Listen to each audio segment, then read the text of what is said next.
Thanks for staying with us. In our major stories this evening, the final push, the main parties wrap up campaigning ahead of tomorrow's by-elections in 3 constituencies. The Justice Minister makes bold pronouncement on eligibility for Parliament, and the brave accident victim loses her bathroom. We welcome you watching on cvmtv.com and remind you to download the CVM TV app and watch live from the Google Play Store. Well, it's mere hours before by-election 2017, and there were last-minute preparations today ahead of the October 30 polls in the 3 constituencies. The voting will start at 7 in the morning in South St. Andrew, Southwest St. Andrew, and Southeast St. Mary. Our team caught up with the 4 candidates in the St. Andrew constituencies as they and their party workers wrapped up preparations and reached out to the voters. I said it's really heart-rending. The sufferation, the unemployment, the crime and violence, the burning down of homes. It's sickening, and to be honest, you'll do your utmost best to ensure that these kind of things doesn't happen anymore. Okay, so you're expecting a victory for tomorrow? I'm working extremely hard and to have that done. My campaign team and myself, and so we put all our trust in God, and we just leave that part in God's hand.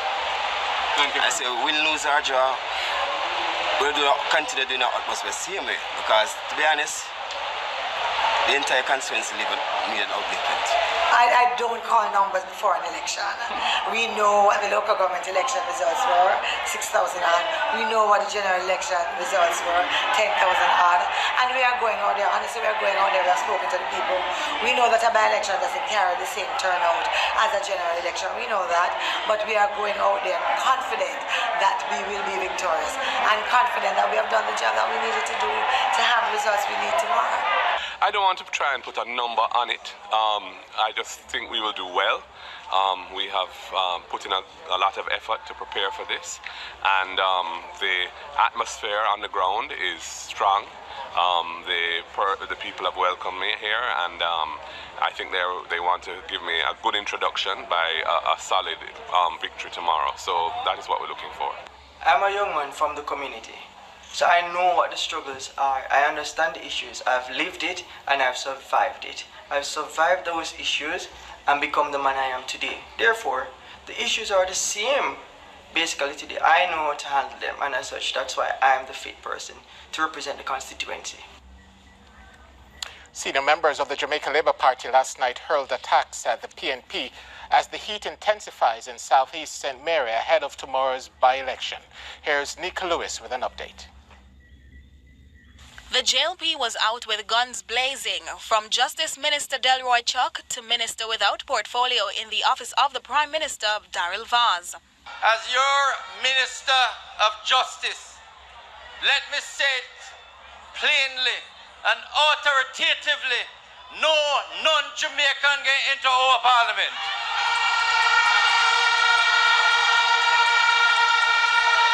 Alluding to the political changes and pending by-elections in Australia brought on by issues with Commonwealth and citizenship, Chuck insists no non-Jamaican will sit in Jamaica's parliament as an MP. We get straightened out the Constitution to make it very clear. And one thing I can tell you, only Jamaicans can sit in our parliament.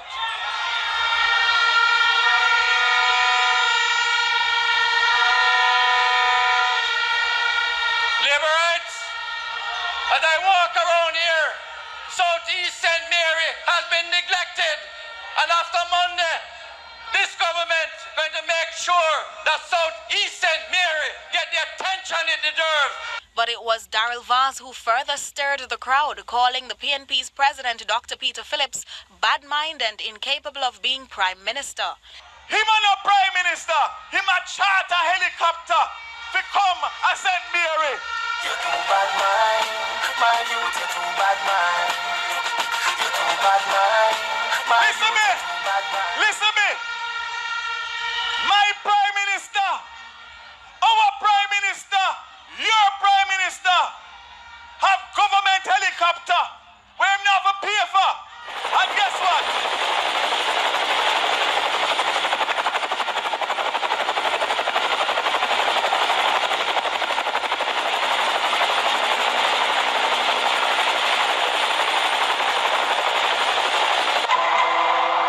He denied the PNP's claims of the JLP buying votes and outlined the JLP was not using Trafigura money, just fresh cash.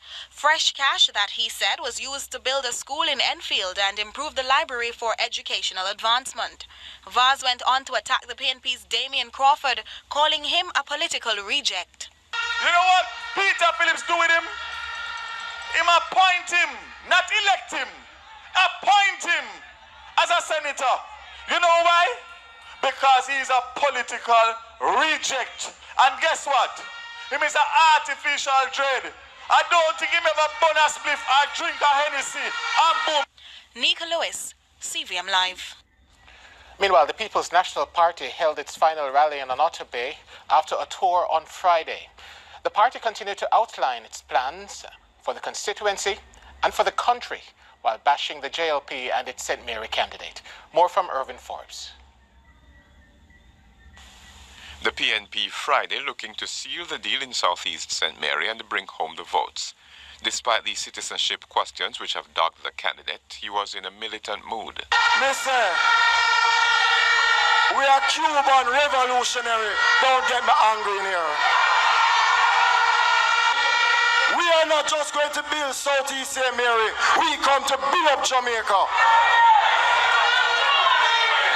We want some bridge like Westmoreland Bridge in Richmond. When you go Barracks River, them can't cross it. The children have to leave school early if the clothes them set up is not right. And then we say we give people education and free education. They want bridge to get to school so they can learn them books, do their homework, pass them exam, go to university, get a job, build a house, buy a big car, and live good with them girls and them children. And that they want. The party continued to emphasize its plans and commitments while lashing the JLP government over failed promises and controversies involving debushing, firearm licenses, and recently the state-owned bus company. This has to be the most corrupt exercise of power ever seen in any 18-month period in the entire history of Jamaica. Dr. Phillips also reiterated the party's pledge to end squatting. When you go over Gualta Vale, you see people catch up on a hillside. They have been there from grandmother through mother through picnic, and them don't have a piece of paper to give them ownership of that land. Time come now that we must put an end to that. Another commitment from the platform was that the Broadgate Training Center would be reopened within 6 months of Dr. Alexis becoming MP. The party is also maintaining its pressure on JLP candidate Dr. Norman Dunn. You have a man a campaign, and him a walk and a call up all my name. Me know why I call my name and me not run. But me not go answer him because me say Green kill this man already. So me not know if him dead done or if him done dead. But right now him a go either done or dead. Irvin Forbes, CVM Live.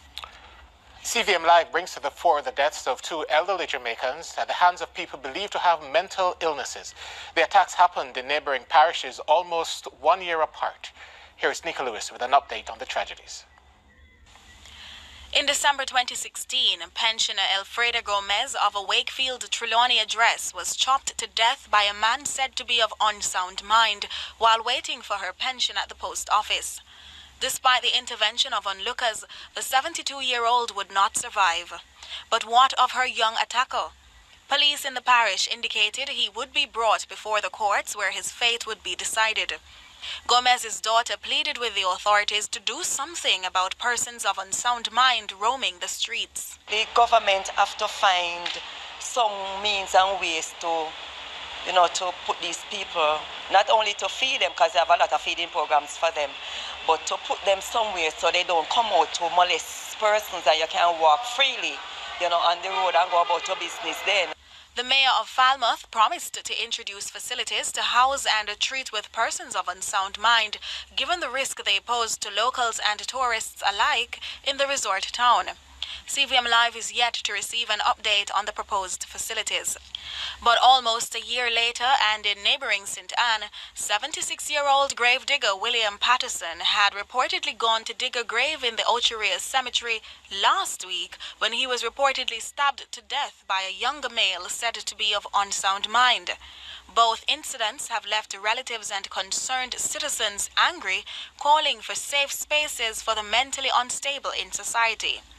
In St. Anne, the mayor spoke of plans to rid the town of people of unsound mind who have seemingly become predators on the vulnerable and old.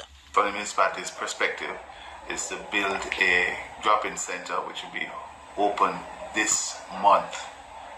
This drop-in center will provide 3 meals a day, medication, and areas for them to bathe, get haircut, and really take care of them, separate apart from the infirmary, which is a different situation. With only 2 days till the end of the month, CVM Live will be tracking the developments on the drop-in centers spoken of in St. Anne.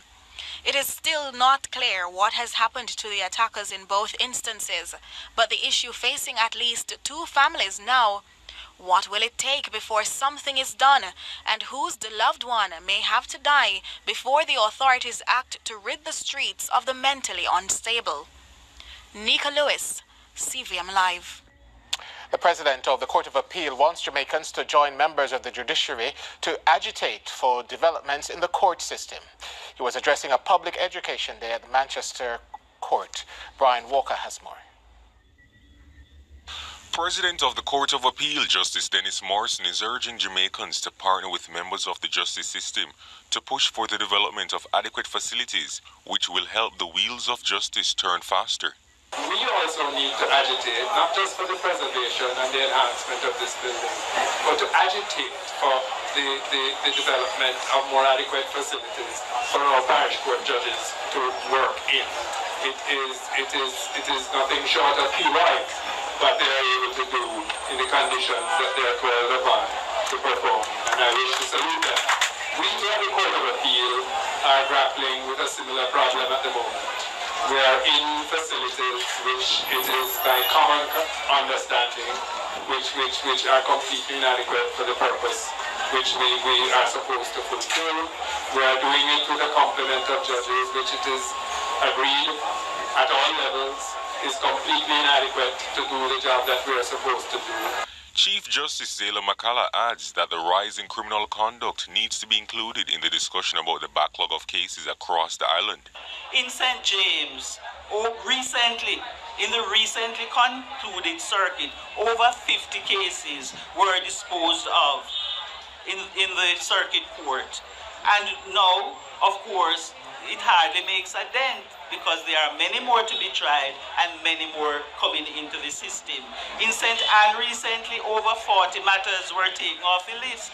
I remember a time in St. Anne where we did not have as many as 40 cases on the list in that parish. The Chief Justice notes the judiciary will continue its public education campaign with the aim of empowering citizens to navigate the justice system effectively.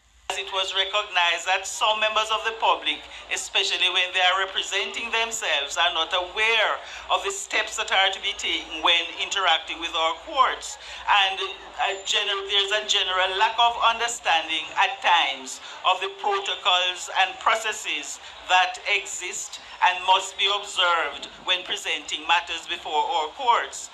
Because of this lack of understanding, at times litigants become frustrated. I'm Brian Walker for CVM Live. The Program of Advancement through Health and Education has awarded scholarships to the tune of $15 million. More in this report by Nicole Wilson. Since its inception in 2001, the Program of Advancement through Health and Education PATH has been catering to the needs of Jamaica's most vulnerable. This time is no different as PATH awarded scholarships to the tune of $15 million.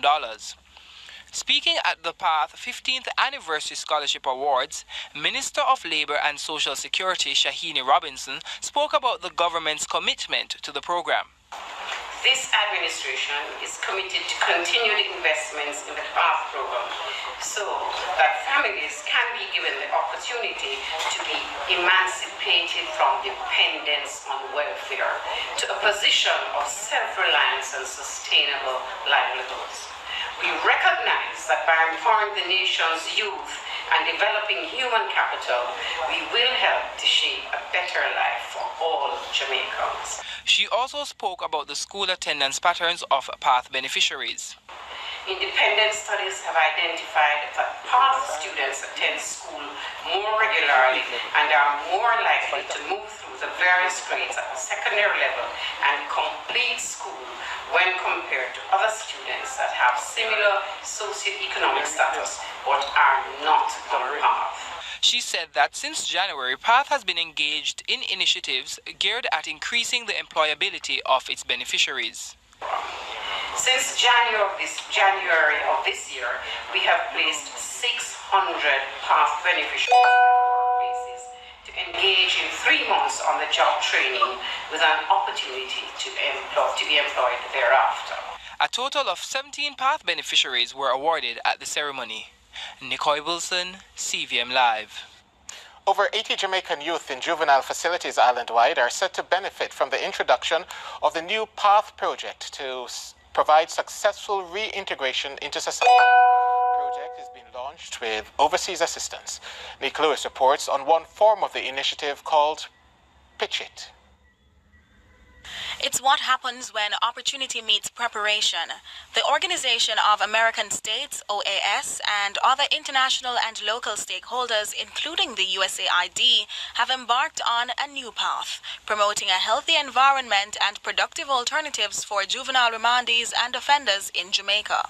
More than 1,400 youth that was in South Camp, Metcalf, Rio Cobre, and Hilltop has been assisted by the project.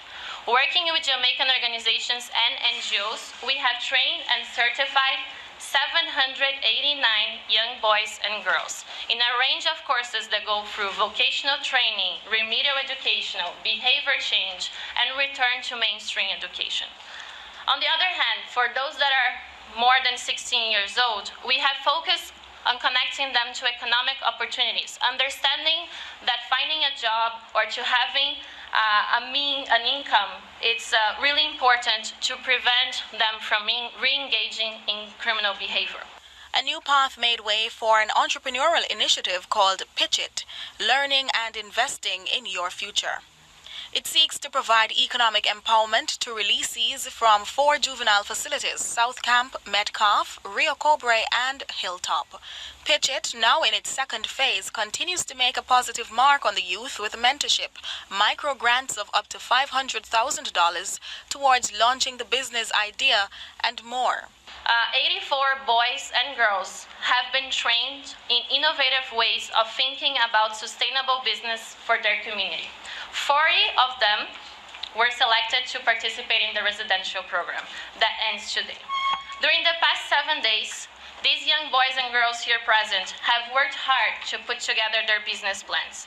We have been witness of their dedication. I was there one day and I saw it that after a long and exhausting day, at 9 p.m. after having dinner, they still went back to classrooms to practice their pitch until 11 in the night. And while the new path has proven worthwhile for some 1,000 beneficiaries to date, there are challenges as come 2019 when the OAS and USAID decide to hand the project back to the government, funding will be a concern. A representative from the Security Ministry explained that plans will still be in place to keep the program afloat. We have actually launched remind me of the program. We have actually launched We Transform. Thank you. So some person have know about it already. We Transform and We Transform and New Path are actually working together, not necessarily duplicating activities, because what we are doing now is to roll out We Transform in phases. But critically, we are preparing to duplicate or to take over the activities of New Path in 2019. So right now we're looking sponsorship. We are trying to partner with different sectors in the society to ensure that funding will be available. Nika Lewis, CVM Live. 93 food handlers permits were awarded in the Gordon Town community of St. Andrew recently. Nicole Wilson has more in this report. After rising concerns due to the lack of food handlers permits, stakeholders in the Gordon Town community of St. Andrew organized a food handlers training which saw 93 persons being certified. Member of the Gordon Town Methodist Church, Charlotte Brown, said the initiative came about after the church had a visit from the health department. Well, I became particularly concerned about food handling because the church had a visit, our kitchen had a visit from the public health department, and we were in breach in 3 areas. And so they gave us time, to put our house in order to come back again. So the idea came to me as I spoke with the public health inspector about why not offer the training, not only to our church members who actually handle food, but to the community at large. The United States Agency for International Development, USAID, got involved after being approached by Mrs. Rookwood Brown. Actually, we were at the church where we funded our program here, and we were just in time when the health inspector came. And the church was basically in breach of some things. Anyways, the health inspector spoke with Miss Rookwood and she said, She came to me and said, Samantha, I have a bright idea. I don't know what you think about it. I said, let me hear it. She said to me that we need to do some health inspector training here. And she explained to me what had happened. And I said, okay, I love the idea. Why not bring it to the wider community? That's what she said. And I said, okay, let's go. She also explained why the training was held within the community and not at the health department where it is usually held. The community is basically a little bit far from the head office of the health place. So it is wiser and best, I think, for them to come to them. So the training came to the community. The community did buy it and they loved it, they appreciate it. Originally, we were supposed to train 50 persons, but we had an overwhelming of 93 persons. Mrs. Rookwood Brown said the training has made individuals within the community more aware about safe food handling and serving practices. Nicole Wilson, CVM Live. 2 people were injured after a vehicle carrying rice plunged into a gully along the Marcus Garvey Highway on Friday. The owner of the vehicle, who arrived on the scene shortly after the incident, gave this account. And I was told by some of the onlookers that in order to avoid running in the back of a vehicle, he swerved and he went straight over into the gully. I understand that the passenger was thrown from the vehicle. This is one of the bad effects of not wearing a seatbelt, along with the rice, and apparently his face is damaged, and both himself and the driver have been taken to the hospital. The driver and passenger are said to be in non-critical condition. And some sad news about road accidents. One of the most well-known faces among the numerous accident victims in Jamaica has died. Valasha Fitzhenley passed away this weekend. In 2008, she was hit by a vehicle driven by a man who was late for an appointment. At the time of the accident, Miss Fitzhenley was 21 years old, a university student, netball player, church youth leader, and social work volunteer. At a road safety seminar in June this year, Ms. Fitzhenley described in detail how the accident changed her life. I underwent over 20 major surgeries in the space of 2 years. I have spent over $30 million on medical procedures, products, care, drugs, as I tried to chase some form of rehabilitation and normalcy. But my body refuses to mend. All because the impact of his choice to speed was just too much for it to take and then return to any semblance of normalcy.